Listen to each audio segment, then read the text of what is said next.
Hey, what's up guys? Rado here with Jay, and this is our new episode of Dirtcast. This one is the second one, and we have a bunch of questions from you guys. We have a lot of interesting stuff that we're gonna talk. Jay brought a lot of good stuff with him. If this is the second one, it should be twice as good as the first one. At least. That's what we're hoping. Alright, so stick around, we're gonna have some fun.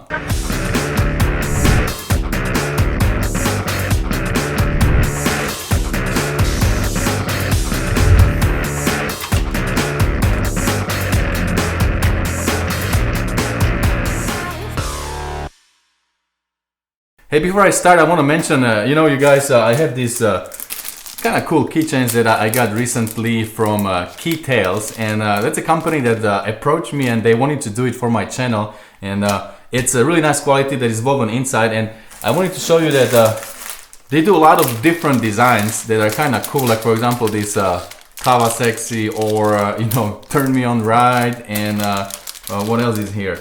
The Key to Happiness, and like a brab and all kinds of stuff. So I'll put a link below in the description. It's key-tail.com, and they have all kinds of cool designs. This one is like $5 or $7. It's very cheap, and if you're looking for a way to customize your key to your beauty, to your bike, then this is a good way to do so. So I'm gonna put a link below in the description. Okay, let's move on. What does this one say? Stay motivated. If you want to get mine, you can get mine too. That's on my website. I'll put that below the description too. Very cool. I actually have an idea. I'm going to give away stickers. Cool. Because I'm not good at doing much of a giveaway and all that kind of stuff. I'm always busy, as you know. So what I've decided is if a guy subscribes to my channel and my Instagram, too. Okay. I don't check Facebook enough. My daughter does that. Sorry. But if they do those two things, and they email me, and my email is info@jclarkent.com, and there's a link on my channel or on my website. You can. I'll put it on the screen too. Yeah, you can email me. If you email me, I don't know if there's a proof that you're. If you probably just tell me you're subscribed to both, I'm okay. I'm probably not gonna double check, but you should be honest. People don't lie. You don't know. So just send me your address, and I'll send you kind of as many stickers as I can fit in a regular envelope, and not pay extra, Okay. Just like extra. So I think it'll get a little sticker pack, maybe some Dunlop or Vertex, and then of course Dirt Bike TV I'll have in there. So I'll throw some of those in there. That sounds good. We should do some Dirt and Iron stickers too. I could throw a couple in, yes. So yeah, cool. So you send me a thing, you send me an email, I will send you some stickers. And then the other big news, some milestones have happened recently. Combined, our channels are 80,000. Oh, which sounds like a lot, but cool. 70,000, 10,000. So it sounds better if I say combined 80,000. Yeah, it's good. I'm good with that. So it's like so Rado is, I come up with, he's 7 times better than me. No. On the track, I'm only about 20% faster, right? I don't know. It's something like that. You are more than 20% faster, but yeah. So anyway, but it's been cool seeing the channels grow. I joke around with Rado that he puts in, and I like to call him Rado than Rado, but anyway, I joke around that he puts in 7 times the effort that I do. At least. Into the videos for sure. He's up late and working on these things. He puts in a lot of effort in the videos, and it shows because he puts in real high quality videos that he puts a lot of time into. A lot of my videos are more just some of the bike builds that we're doing for magazines and for other online guys. So he definitely puts a lot of work in. So that's pretty cool to see. Yeah, it's definitely I'm the YouTube guy. Jay is not so much a YouTuber. He builds bikes, and he does the YouTube thing kind of on the side because he has a lot of great content and a lot of knowledge he accumulated through those years, so he can share it. But that's not his main thing he does. But it's cool that he can be here on my channel, and we can do all these things together, so we can get more knowledge out to you guys. Very cool. So looking forward to it.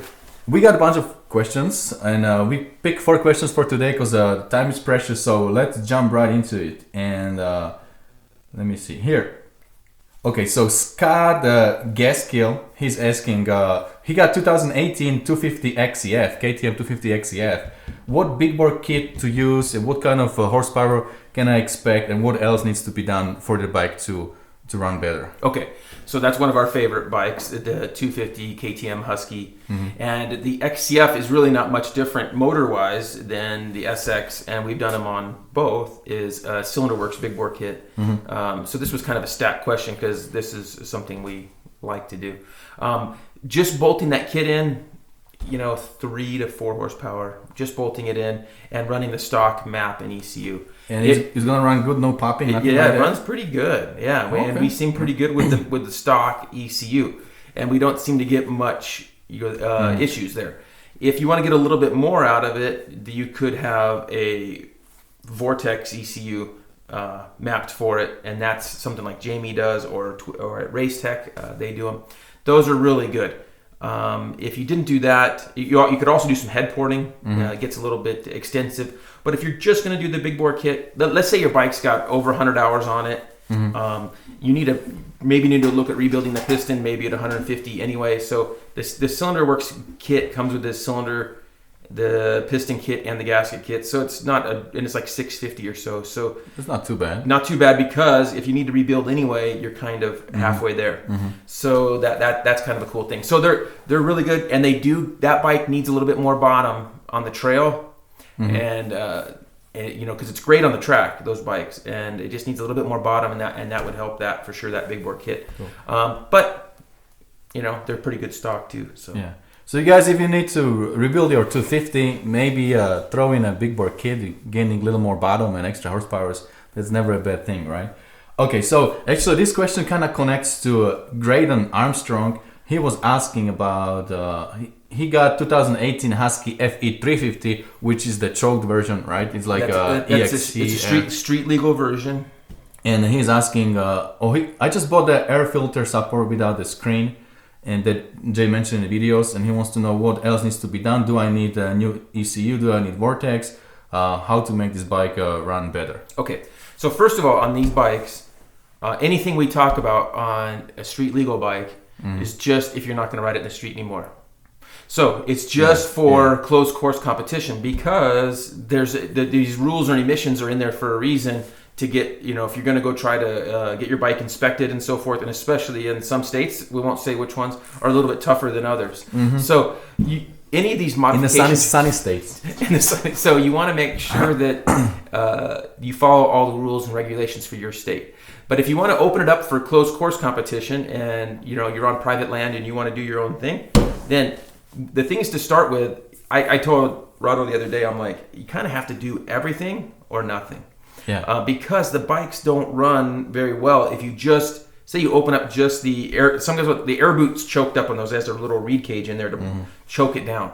If you take that off and put on a MOTO reed cage, which you can do on that FE that he has, if you put that on there, it's still mapped. The ECU is still mapped for the old one. Yeah. And so it still doesn't run well. If you throw a muffler on, same thing, and it's still kind of, doesn't run right. Can you just map the stock ECU? Unfortunately, they have it locked down. Oh, really? They have them locked down on those. And then some guys ask if they can buy an ECU off of a XCF? Yeah, like an XCF or SX. So they ask if they can, and then the answer is no, from what I can tell.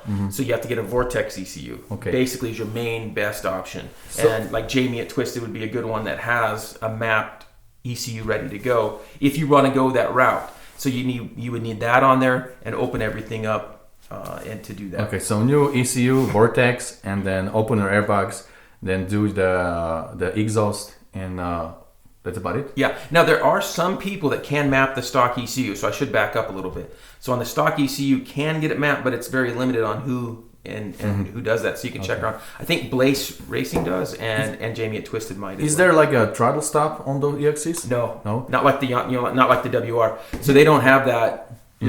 And these are like, we talked about this. This is pretty easy to open up. The first time you rode it, we didn't realize that everything had already been done as far as opening it up. Throttle stop. Opened up the baffle out of the airbox and out the exhaust. So yeah, that's the interesting stuff that on these Yamaha. This is WR 450 2019, and we're gonna put more time on it this next couple of months. So some videos will be coming, and you can do this 3 months on the bike without spending any money, and it runs way better and doesn't have the issue as KTM would have, right? It doesn't pop. Because this bike is also not street legal. This bike, true. And it's not even. A lot of these choked up things were because it was a green sticker bike. It's not even a green sticker bike anymore, unfortunately. That's right. So that's why you can kind of go ahead with these mods anyway. So it's not even that anymore. Yeah. So going back to the FE, deal, doing some of those mods, opening up the air boot, your exhaust, and then mapping would be the. So what are we looking at? Vortex mapping. If you had your stock one mapped, that's 200 to 250, and if you bought a Vortex, it's probably around 700 range. So if you get a Vortex, it already come mapped. Mapped. If you bought it from like Twisted, it would come mapped already. Okay. So around, I think it's in that range. 7, and don't quote me on that, but it's somewhere in that range. It's not any less than that, 700 at least.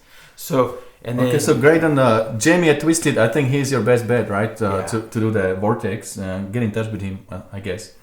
And so this is an interesting question here from Bump Music. He's a teenager living in Australia and wants to buy a Yamaha for about $6,000. So he's asking me and you, how do I save money as a teenager to buy almost brand new bike? He wants to buy like 2018 or 19. Well, I think the biggest way is you got to work. Yeah. You know, and from what I can tell, I don't know about Australia, but I know here it's hard to find any teenagers that want to work.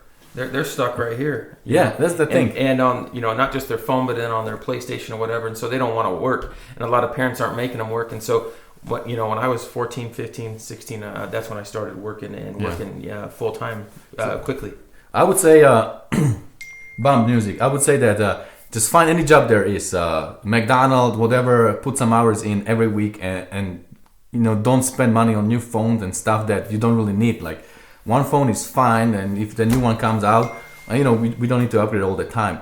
And then if you start showing some effort, usually, I'm parent, Jay's parent. You back me up here. That if you see your kids doing this effort, saving money and working out towards some goal, that me as a parent, I really want to help and support something like that. So I would actually chip in if my son starts doing something like that. So start somewhere, even though you have $100, start saving and show this attitude that you are not spending money and you are saving and you have a goal and you go towards that goal. And that's the attitude that parents really love to see. So that would be my suggestion. If your parents maybe got a rich uncle or a grandpa, and maybe they'll fall in line and want to help you. But I was washing dishes at 15 and mowing yards and all that kind of stuff, shoveling snow.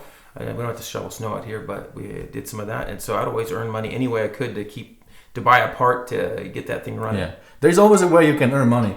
My phone is going crazy, but I have one more question, then I'll turn it off. Enduro Fools, it's the guy from Slovakia. Servus, bratu. So he's asking, okay, there are known problems on the bikes coming from the factory, and the companies, they don't want to address them, or they don't even admit that there are problems. Like on betas, they said there was some problem recently. So what do you think about that? He talked about and nowadays with this YouTube sensation here, everybody can get the info out right away. So there's not really keeping it a secret. In the old days, if you had a brand new bike come out and there was a problem, not everyone heard about it right away. Take a long time. Now it gets out very quickly with blogs and. But have you seen any recalls or something like that? Yeah. So the way they're very careful to do, like with the automotive industry, they're a little bit better about recalling, and you get a notice in the mail and you would take your car in and they refix it. In the dirt bikes. Not so much, because I think they figure a lot of guys are beating up their bikes, of course, and riding them, and not where your car, it's not as everybody's driving them pretty similar on the roads and not beating them up.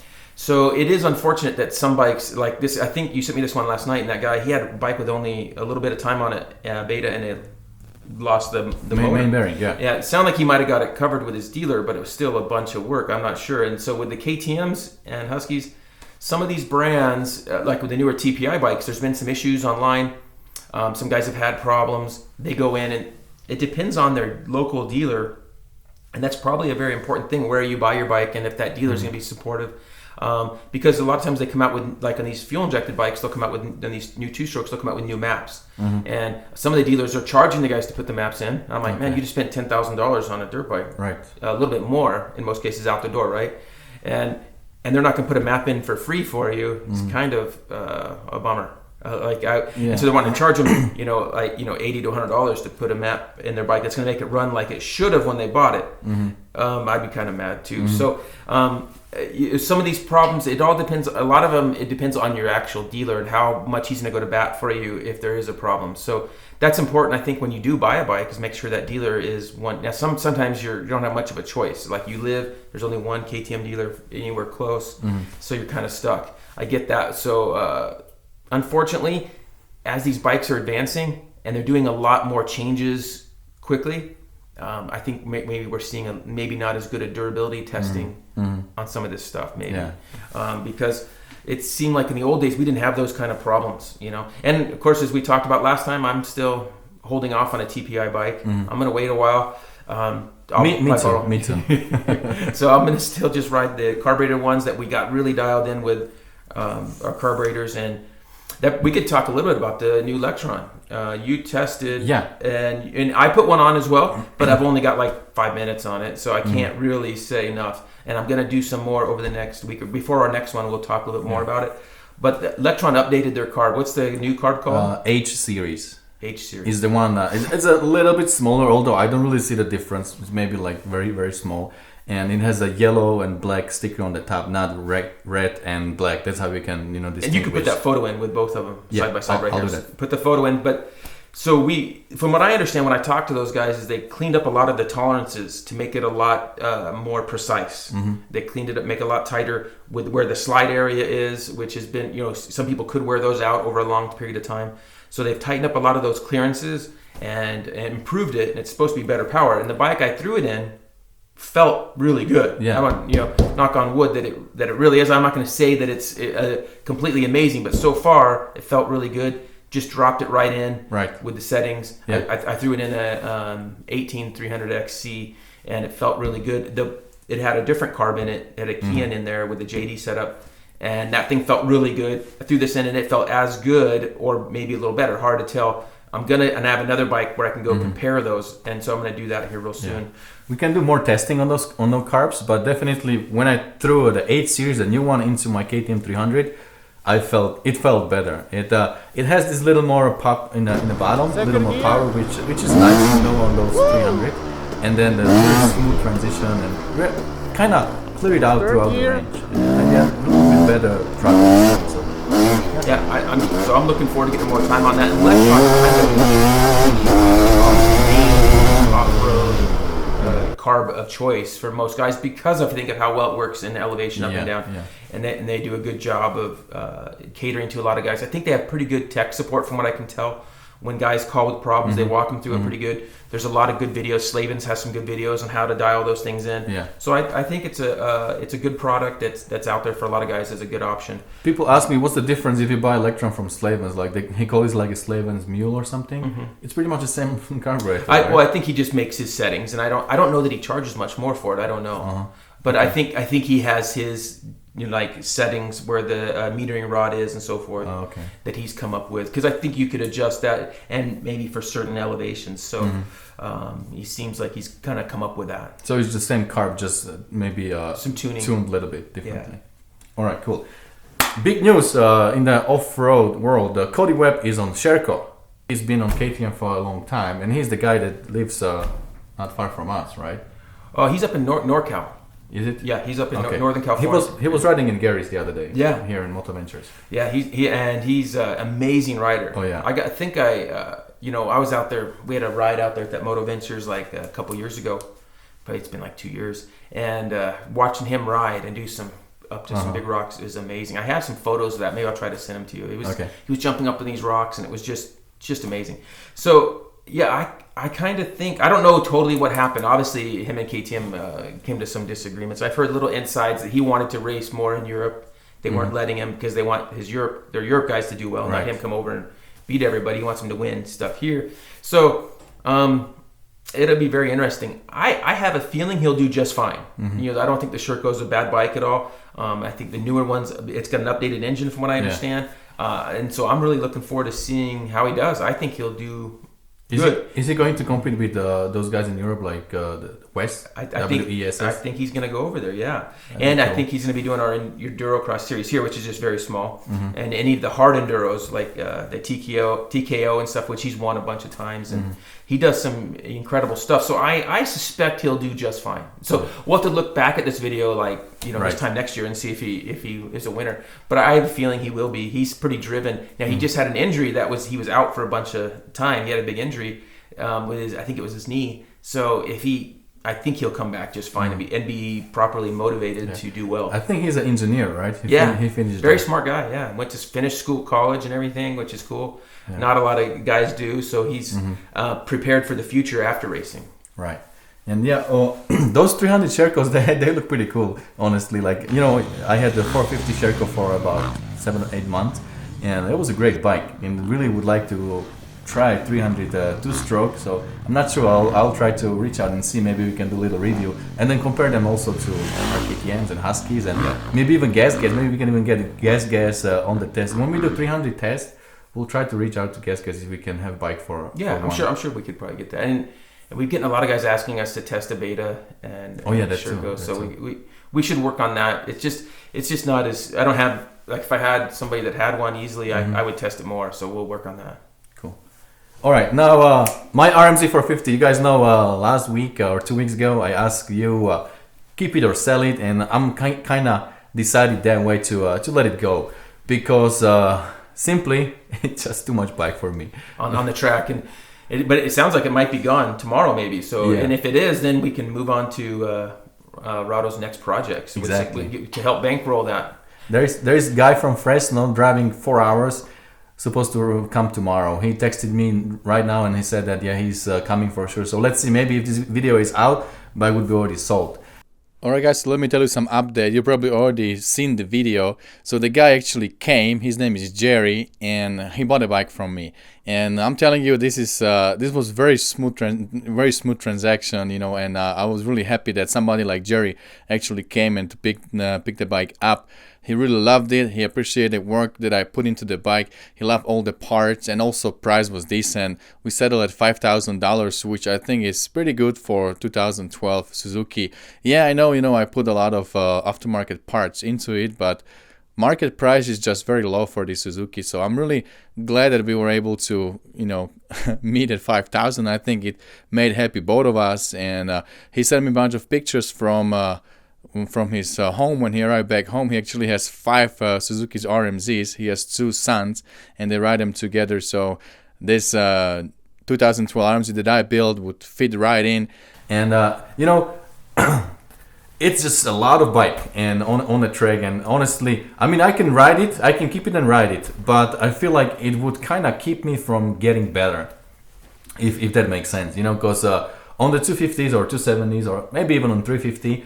I need to keep a lot of momentum in those turns, and I can be more on the gas. I can use the kind of at least 80 to 90% maybe of the range of the throttle. But on 450, you keep it in the same gear, and then you just roll the power and you make all the jumps. So it kind of leads you to be a little more lazy and doesn't really push you to get better in riding. So I decided that I'm still in the age where I want to get better and I want to get into a certain level in motocross. So definitely this 450 was not helping a lot for that. Certain level. You still want to get pro, huh? No, not pro. I want to beat this guy. That's my goal. I'll be like 55 or 60 probably. So, but also the other thing is, Rado, at least once a week, it sends me an idea for another bike. His latest one is 125. He's like, maybe I should get a 125 to build, and I can ride it at the track. And I told him, man, he's never going to be able to go to a 125. He never rode a 125. Yeah. And I rode 125s a lot, even as a 30-year-old, like up to 30, mid-30s, we'd ride 125s. And they were fun. And then once you go back to riding one, like after riding 250 and these bikes right here, it's so hard to ride them on the track, yeah, and you especially have to keep it full throttle all the time, all right? the time. And then if you fall off, you miss the gear or something, then you're not going to make the jump, and you're and you got to be really careful. And of course, it could use ideally you want to be under 150 on those bikes. Ideally, it'd be best, I'm close to 200 these days, so probably not. Yeah. So anyway, it's gonna be fun starting on the new builds with the YZ250, and I think we're gonna be doing that older Husky build with your buddy, and so looking forward to getting some of those builds started with you and working over those over this fall time. Cool. Now let's talk a little bit about this WR450. We got this bike some time ago, and I took it on a track. I rode it a little bit, and it's just uncork. That's what you can do for free in your garage, doing these little things like taking out the throttle stop and buffering the exhaust, and then the thing that kind of prevents air to flow into the airbox. So that has been done, and the bike runs pretty good. Now we're gonna do more riding in this form on the trails. I do a little bit of videos there, and then we got ECU. That is probably from FX. Is a GYTR ECU? It's way better than it's and it's pretty inexpensive add-on. I don't think it's very much. It's usually like $100-$120. It's not very much to add it on. And then we got FMF GYTR exhaust that we're gonna put on, and then we got something that called CCU. That's a thing that Yamaha has where it connects to your cell phone, and you can switch the maps on the cell phone. So the WR doesn't come with that. If you want to be doing that, you have to get the CCU and then map it like that. I bet eventually it will come with it, you know. Maybe for 2020 or? Yeah, we'll see. But when you and with that CCU communication, it keeps track of the hours on the bike and everything, which is nice. You can look right on your phone for your maintenance, which is something we like. So we're looking forward to putting more time on this bike. What was the top speed you hit when you were riding this? I did 90 miles an hour. 90 miles an hour, so plenty fast. And, it was crazy. And on the track, it's close to your built RMZ, right? Like on the track, it's like, but easier to ride. Easier to ride. It was a little more mellow. The pull was a little more mellow. Yeah. RMZ is beast. Like if it hits that power band, it's crazy. So looking forward to getting some more time on this. This will be fun. Yeah. All right, Jay, you've been to some fun stuff the last couple of weeks, going to different places. Actually, today is Wednesday, and we were supposed to be somewhere, right? Oh, that's we just we have opportunities to go on these trail trips. I got friends in Utah. 2 different groups went riding in Utah, and both of us just couldn't really put it together. I'm going to Utah again later, and it's like, and unfortunately, these ride trips are like 10 hours away from me. Probably like 11 hours away for him. And so just unfortunately couldn't put it together. And so this week I was like, it was, first part of this week we could have been gone. And instead we were just both working. And so it would have been nice to go. My buddies, they sent me some cool photos. They're teasing us with good pictures and videos in Moab. And in the fall and spring, those times of year in Moab area, there's so many good places to go. So I'm going to get Rado there. Maybe in December. If not, then it'll have to be in the springtime. If the weather stays nice, maybe we can go in early December or late November. If not, we'll have to go in March and get out there because it's so fun. I don't really ride these great places. I see all over the YouTube guys go to Moab, to Utah, to Colorado, and I would love to go. It's just that you need at least 3-4 days to be away from your work and from your family. And with 3 little kids, and they got a little sick last week, so we decided not to do it this time, but I really wanted to go. And my kids are not little anymore, so they're all grown up. So, but I get it, and it makes it tough for sure. But this last week, you got to ride my 20. I have a 2010 CRF 250 that we've had since brand new, which is kind of unique. Yeah. And we just have kept it. It's a long story on why we kept it. That's a whole nother story. You tell me not to get emotionally attached to the bikes, and you keep this on for 10 years. It's just been a great bike, and I love the bike. And the thing runs amazing. And actually, if anybody's interested in it, after you watch Rado's video, maybe I'd sell it. I don't know. So if you're out west here, but it's as faster than any new bike out there. We had the 350 out there one day, and on the bottom, like snappiness, it's definitely even faster than the current 350. So pretty amazing, and the suspension is amazing. What do you think of the bike? Yeah, well, I didn't feel much difference compared this bike to like really brand new bikes. You will see the video probably. This video right now would be like 3-4 days after the video of that CRF 270. So you already saw the video by now, and I love the bike. It runs great. It pulls from the bottom. I was able to make all the jumps very easy. I actually overshoot some of those, step downs, and suspension was great. This old school spring suspension done by some good company like Factory Connection or somebody like that. It just works amazing. And bottom power really good. 270 plus some extra porting and different ECU and all that good stuff. The bike is amazing. I wouldn't mind having older bike like that. I'm not really keen to have like 2020 bikes. You don't really have to do that. Like, what is really the difference? Can you really feel the huge difference? Like, okay, you don't have a button.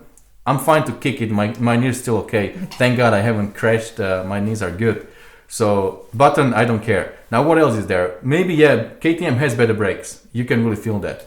And then what else is a really big difference? It's pretty good, and it's not that bad on weight because it doesn't have electric start, so it's not any heavier than the new Honda, which is good. New Honda 250. So the bike is good. One of the downsides of these older bikes is it can cost a lot. I have the resources to keep this thing together and running. We've rebuilt it a few times and changed actually some transmission parts out, parts that have worn. So for a lot of guys, it probably makes more sense to, rather than make their 2010 this awesome as this bike, maybe it makes more sense to buy a new bike they don't have to do anything to. Right. So that's another thing that not everyone has the resources to keep it perfect, because we keep everything perfect in this thing. Like, it's everything stays nice. Right. But even if you just do your kind of basic stuff, I mean, you don't have to build it out like this one is, but keep your top end, bottom end can last like 200 hours, right? Yeah. They usually do, yes. I mean, with novice guys on there, 150 hours on the bottom end, no problem. And we've only done 2 on this thing, and this thing's got well over 300 hours. And then you can just throw in a big bore like this one has, get those extra 3, 4, 5 horsepowers, and I wouldn't mind having this bike as my motorbike. I was actually asking Jay how much he wants for it, but I don't know yet. I mean, I still need to sell RMZ, and there is many projects in my mind, in my garage, and YZ needs to be done. So I think we're far from it, but it's definitely a good bike. They're so fun, and I just, I love these things. I was thinking these bikes, I just feel at home on a Honda. Everything feels right. Everything feels good, and like you said, the suspension's awesome. So you just can't really go wrong with it, Yeah. So and actually this time I came a little more prepared with some good photos. One of the interesting things, I had a fan of the channel. He wrote me, and this guy, his name's Joe. I mean, I think I got his info here on my phone. And Joe Rosen, he's from Wyoming, and we've been texting over the last few years and talking, and he got a 17 350 XCF, and he went on this bike and put 400 hours on this thing. That's pretty cool. Show that hour meter there. Yep.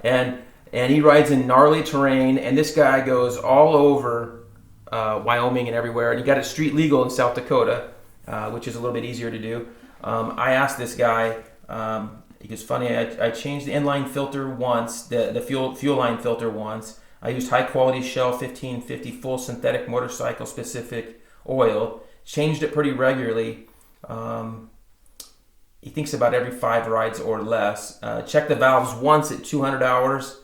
And he says he runs a Recluse and had rebuild the EXP disc part once at 200 hours. Front wheel bearings once, rear wheel bearings twice. And then a bunch of, obviously, tires and tubes. He says he's had 0 flats with his heavy-duty tubes that he runs.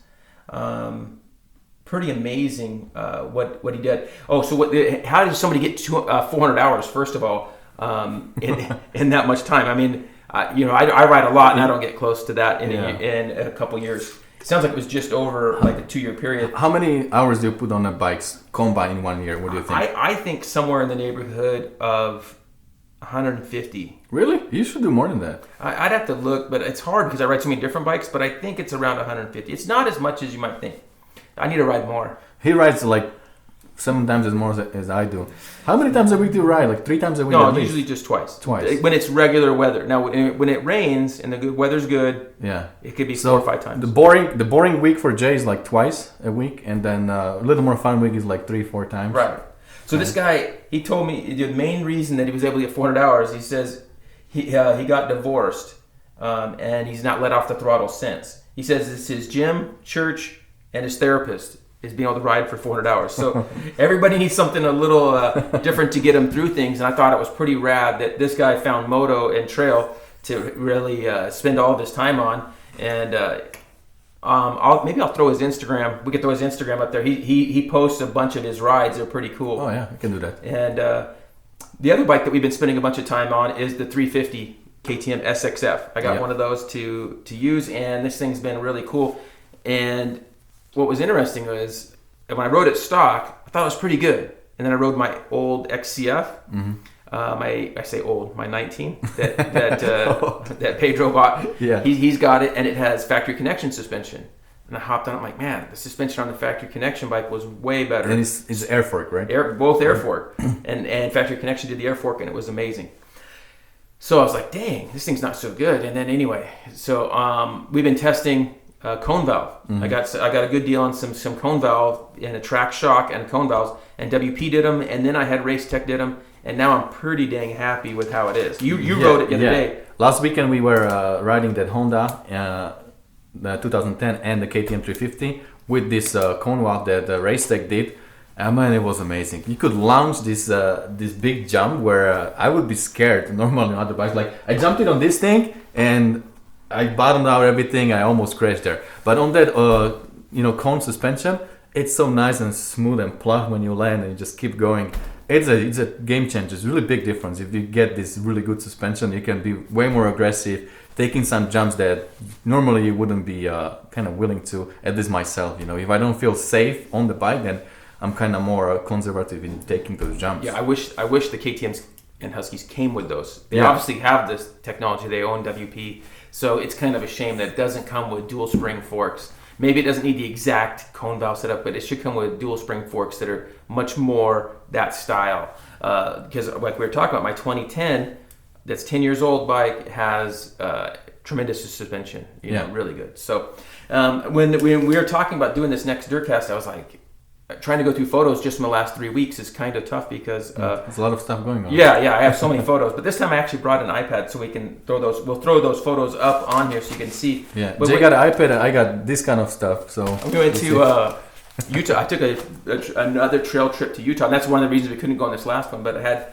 two buddies, Jim and Drew, came to Utah, and we got some amazing trail riding in. And we got there for the first snow of the year, so it was just this perfect weather. You're wearing just this light jacket, barely a jacket, maybe I had just a vest on, I think, and actually I have a hoodie on here. Yeah. And this first snow dusting was just incredible because a lot of times when you go ride in the snow, if you go in the middle of the winter for out here, if we hit up to the places, there'll be ice underneath the snow and you can't get up any further. This was just this like nice coating, and then there was really cool bear tracks. This is in the mountains. Nice. There was bear tracks, ton, and then deer tracks. We could see all these different tracks, and I'm pretty sure it was a bear. I mean, my buddy thought it was, and they were about this big. It was pretty cool looking seeing those go down the trail. But it's like I'm not Tonto or anything, but it seemed like they were pretty fresh. And so that going to Utah, we did that, and we rode 3 days in a row, and then we got to where furthest we could go in the snow, and then we had some cool outlooks. Yeah, all these pictures we are showing to you right now is the pictures that he took as he was riding. And you know what he does? I'm working, right? It's like a Tuesday, 2 p.m. I'm at work, and he's riding this beautiful scenery and just texts me like 30, 40 pictures so I can enjoy my work hours there. I don't tease just him, though. And then so we rode in the mountains 2 days, which was really fun. And then we went down to central Utah, which is close to Moab, and rode the rocks there. A place called 10 Mile Wash. And those yellow things look so cool. Yeah, really fun group of guys. We had about 10 guys. We had a friend of mine, James, from Iowa. He works for the main company I work with out of Iowa. They have All Balls Racing Group, and they have Pivot Works, Hot Cams, Hot Rods, Cylinder Works, Vertex, all these good brands, Super Sprox. And they were on a way to a trade show. And so these guys from Iowa and Illinois both got to join us. And these guys were great riders. I was really impressed with how good these guys were because they'd never ridden rocks and sand like that. I hadn't thought. But these guys ride in Colorado and stuff, take trips. And these guys all rode. And there was a guy that was in his 60s with us, and he stayed with us the whole time. My buddy Jim did crack his collarbone on the last. It was like the last hour of the the third day, and we had to get him back. And he was flying back to California. And so he had to. Is he okay now? He's doing really good. He didn't have to have surgery or anything, so he's just in a sling. But he doesn't wear the sling, but like just for a couple hours a day, and then just keep it. So he should be. I think he's got like 3 more weeks. He said 5 or 6 weeks, and he should be okay. So he just fell over in the sand and put all his weight right on it. He said he heard something crack, and sure enough, I thought he was just being kind of wimpy, but it was all bruised up, and so he got it cracked. It happened to me. I fell on my shoulder.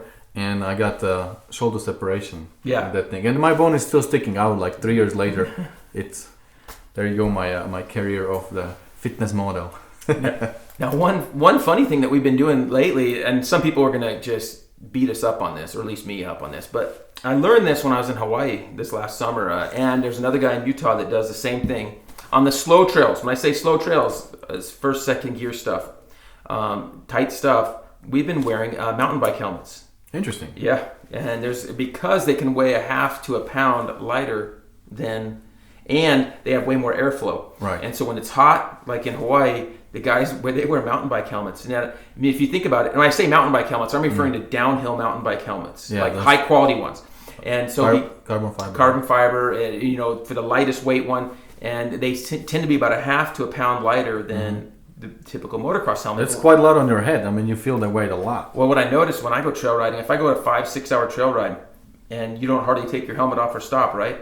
Your neck is so sore from because you're looking up and down and all over. So getting less weight on your head is a big thing. Now these helmets, for these slow trail riding, it's completely sufficient, I think, because these downhill mountain bikes, these guys are doing 40 miles an hour. They're designed to take a hit. Now what they're probably not designed for is like in motocross racing where you're going to crash, hit your head, someone's going to run over you, all these impacts. It's probably not designed for that, obviously. Right. So I think it's okay for slow trail riding. I think it's going to be okay. Now, if anybody wears one of these and has a problem, not my fault. I'm just telling you what I do. I'm not suggesting you do it. But it is kind of it's been a life game changer for me. Okay. Running one the last few months, it's been pretty cool. So, and in the wintertime, when it's colder, I actually put duct tape over all the vents because I had too many vents. I was actually blocking it off a little bit because it was so cold in our tight trails. So that was kind of cool. The other thing, I put up a couple videos this last couple weeks on some dual sports, and that's something we've been doing more, and hopefully we're going to take you out again. We're going to get out here. Yeah, got a couple. We should. I've got a Husky 501 we did, and then also my 350s. And this is what we'll go out on. And so we're going to take you out on these. You rode them a little bit at Big Bear, but hopefully we can get more time on those real soon. Both those videos have been real fun and pretty good to do. Yeah. We've been doing a ton of work on bike builds, and I got 3 aluminum frame bikes down right now, and then 2 steel frame bikes down. The aluminum frame bikes. 2-stroke, 4-stroke ratio. What is it? This one 4-stroke. It's a 450X, and then a 250R 2002, and then a 99 CR125. Have these 3 right now in aluminum frames. And then I get a helper kid. We got this kid Drew. He's sanding these things. He brought 2 over last night. He's been working on them at home. So he sands and gets all the things out night. And I pay him like a burrito or something. But so you're doing a lot of that. I do a lot of tire changes for the shootouts, but also a lot of the freestyle guys. Matt Byton came over this last one, and also Javier. He's really good. Those are a couple really good freestyle guys that are pretty fun to work with, and also Colby Raha. He won that Real Moto. Yeah. You get to meet a lot of people from the industry, like pretty much almost everybody there. Yeah. Well, last night Robbie Madison came and got some tires because he's gonna do this special thing with Red Bull in LA. They're doing some stuff. Who's more fun, the motocross guys, off-road guys, or the freestyle guys? The freestyle guys are all pretty fun. Yeah? They're all pretty good guys. Most of them are all really good. And then a lot of them like to go, in the wintertime, we go riding in the hills, so I go riding with a lot of them. And because I need guys without real jobs to ride with on the weekdays. So they would backflip on the rug or something? No, usually just moto, normal. Most of them will just ride normal on the, like with Twitch or Rod, those guys will just ride normal on bikes. The other thing is, you remember this bike? You rode this bike, this 2020 TPI. Yeah, I loved it. TX 300. This is John's bike, a buddy of ours, and he is just loving this bike. He's riding it on the track, and he rode it at Gorman at this National Grand Prix Championship Series just last week, and he had a great time. And he's just loving this bike, and he's not having any problems like some of these TPI things we've heard of.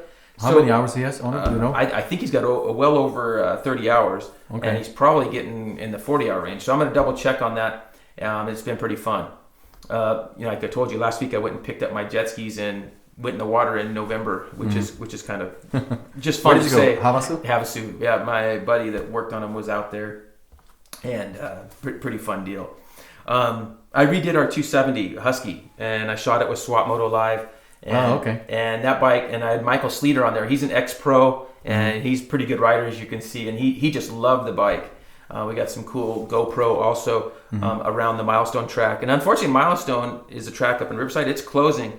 It's going to close December 7th or so. So maybe I should send you a little GoPro from that track and that ride, because that's pretty fun. Yeah, that bike, he loved it. He says this bike's really good. And that's a 2018, which in our standards is a vintage bike for a lot of current motocross in your guys. standards. Yeah. So, but I still love this bike, and so I'm really looking forward to that. The other big thing that I got to do this last just a week ago, went to Glen Helen. I haven't been riding Glen Helen. I used to ride Glen Helen a lot. And one of the reasons I don't ride Glen Helen a lot, mainly, is because the traffic is terrible getting there for me. Because you go up to 7, but because you want to get to the track by 9 in the morning. And for me, because I want it good, and I don't want to be there when the fast guys are going on like at 11 and 12. So I want to get there by 9, and the traffic to get there is horrendous from my house. That's one downside of SoCal. That's the scariest track I ever seen. But it's so fun. Those hills, you go downhill and then you turn. Yeah, I mean that's crazy. And once I'm going to get him there. This is Gary Sutherland, and we got a guy here from Husky, Anthony. So we had a good group of guys. Tom Webb with Dirt Bike Magazine. These are guys that have been around the industry for a long time, and so I had a really good time on the track, riding and stuff. And then working on some new videos. So I worked with Donnie the other day on my last part of my Yamaha build. I've really been enjoying that 19, and you got to ride that bike a little bit. What do you think of that bike? It's good. It was fast, but it didn't have a big bore, so it just had a good mapping on it. Yeah, and it runs good. I think things pretty rad. So Glen Helen has just a lot of cool things to offer, and so I think I got to get you there. So that's what I'm going to work on. I was there once, and I did the vet track. I look at the main track, and I see all those hills and jumps. I was like, nah, that's not for me. But that was like 3 years ago. Maybe I got a little better since then. Oh, for sure. I think you'll be fine. We'll go on a Saturday morning when it's calm. Okay. Because Saturday mornings aren't as many fast guys there. Moto Seat, they do amazing seat covers. And so I just picked up 4 the other day. And I just thought I'd throw them on here because these guys do so cool. And I do so many projects with their seats. And they can do any combo. You see these, they do kind of crazier stuff and whatever you're looking for. And they also do the new foam and stuff. They build a whole seat, right? Whole seat. You can buy a whole complete seat, or you can get new foam for your seat base, whatever you need. They kind of do all that. I made up some new stickers with Decal Works for my stands. So my stands all look good and all clean. So and I actually spray paint these stands. I've been cleaning them up to repurpose them. I see. This is how long my moto was at Kuya on... Yeah. I don't know, how can you ride 55-minute moto? You just gotta get it in your head. Also, I think if you're riding at about 90%, okay, so you don't go. I think it makes a big difference because if somebody comes on the track that's close to my speed, and I start battling with them and chasing them, and then my heart rate goes up, and then you're not as there. So I think most of those times when I'm doing those long motos, I'm probably riding at 90, 95%, not giving it 100%, obviously. But when you're 50 plus, 90% is fine. Yeah, definitely. You don't need to give a bunch. This is fun. Oh yeah, we don't talk about that one. Let's talk about this. Throw this picture up. So this is funny. So I'm not gonna say whose bike this is, but you might recognize. But some guys. So like 60 hours on this bike, right? Yeah. 60 hours.